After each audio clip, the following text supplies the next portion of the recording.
Video clips on blindness tips, a series of video demonstrations for daily living skills for the blind and visually impaired, presented in conjunction with the Washington State School for the Blind.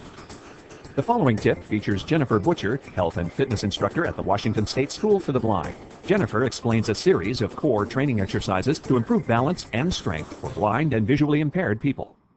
My name is Jennifer Butcher, and I am the health and fitness teacher here at the Washington State School for the Blind. I'm here with my student Cody Glenn, and we are going to introduce to you a basic core training that you can use anywhere you are.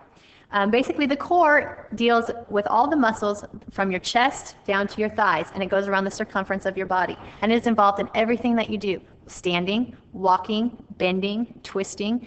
Anything that you are engaged in, you are using your core. Core exercises and core training for the blind and visually impaired are so important. If they have a tight core, then they will find daily activities even easier. Without the sight, they lack a lot of balance, and a tight core will enhance all of the activities. This core training routine that we are going to show you is a great example of something that you can take anywhere that you go. It is a wonderful tool for a classroom pullout. You can do it at home, before you go to bed, when you wake up. Anywhere you are, all you need is a floor. There's no other equipment required. To begin this core training exercise, we are going to do a balancing move, which involves lifting our leg off the ground. Cody, go ahead and just lift your leg off the ground, and you're going to hold it for 15 seconds. After your 15 seconds, you're going to go ahead and switch to the other side. It's okay if you cannot hold it for 15 seconds. You just want to work your way towards that and just hold it as long as you can. Our second exercise is called a balance hinge. We're going to get into our balancing position on one foot, and then we're going to very slowly come down to the ground and very slowly come back up.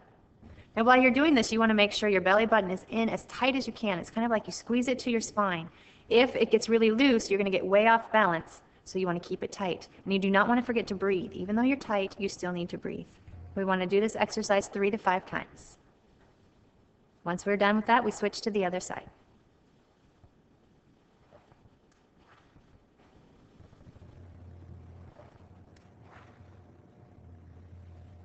The next core exercises are all done in the tabletop position. So your student is going to be on their hands and their knees, and you want to make sure that their back is pretty flat. So right now his back is not totally flat. So Cody, go ahead and move your arms forward.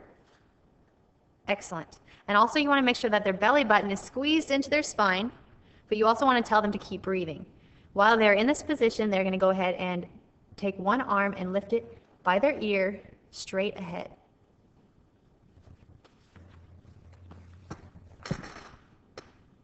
And he's going to hold it for 15 seconds. When he gets to 15, he's going to go ahead and switch to the other side.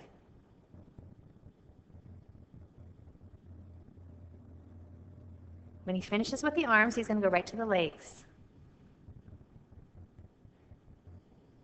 You want your arms and your legs to be as straight as possible and off the ground. So Cody, raise your leg a little bit. And again, keep your stomach tight and keep breathing. Go and switch to the other side.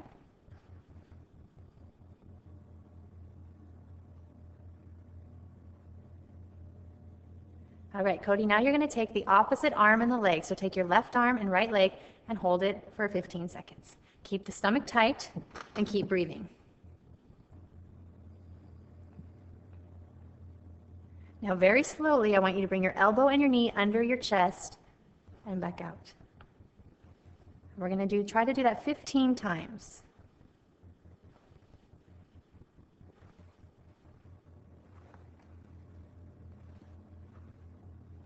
When you finish with the 15, go ahead and switch sides and hold it.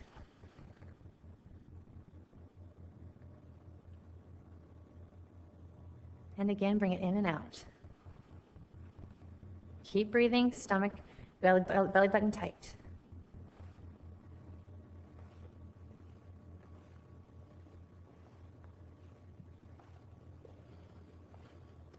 And back to table position. Our next core training exercise is called the holding push-up and push-up cycle. We're going to go ahead and get the body into a holding push-up position. So our hands are going to be right under the shoulders. We want the toes to be in contact with the floor or the mat. And so what you're going to do is keeping your body completely flat, as if there's a board right on your back. You're just going to lift your body off the ground so that just your toes and just your hands are in contact with the floor or mat.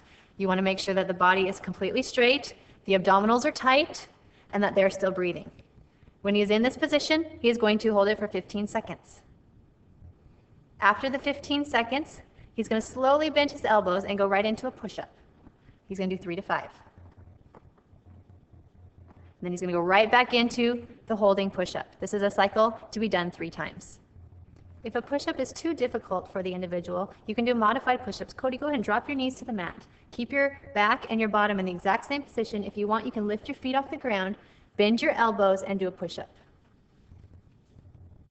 The next core exercise we're going to do is called a plank, and it's a holding push-up on your forearms instead of your hands. To get in position, we need to bring the hands by the shoulders. Cody, go ahead and bring your hands by your shoulders, and just have them relax on the mat, but kind of keep them tight in and relaxed.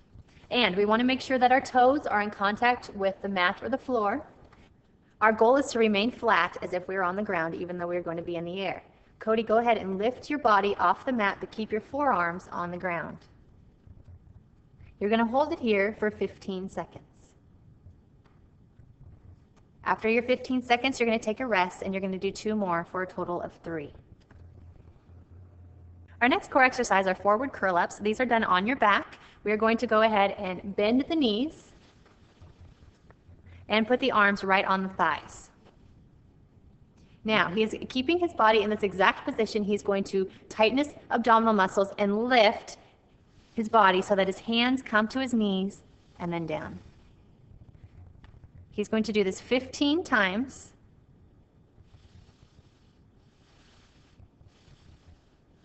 When you get to number 15, you hold it at the top for 15 seconds. And by holding it at the top, we are working the abdominal muscles deep all the way into the deepest layer. After our forward curl-ups, our side crunches. We're going to go ahead and bend the knees as we did before. But this time, we are going to put an ankle and rest it on the knee.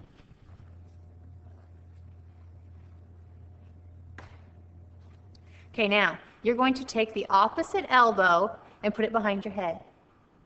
Now, you are going to crunch and bring the elbow towards the knee. You're going to continue this for 15. When you get to number 15, you are again going to hold it stable. While you're working this, you need to keep your abdominals tight. And again, now you are working the transverse abdominals along the side all the way to the deepest level. When you've completed the 15, we go ahead and switch. Switch legs and switch arms. And elbow towards your knee for 15. And after 15, go ahead and hold it at the top for 15 seconds.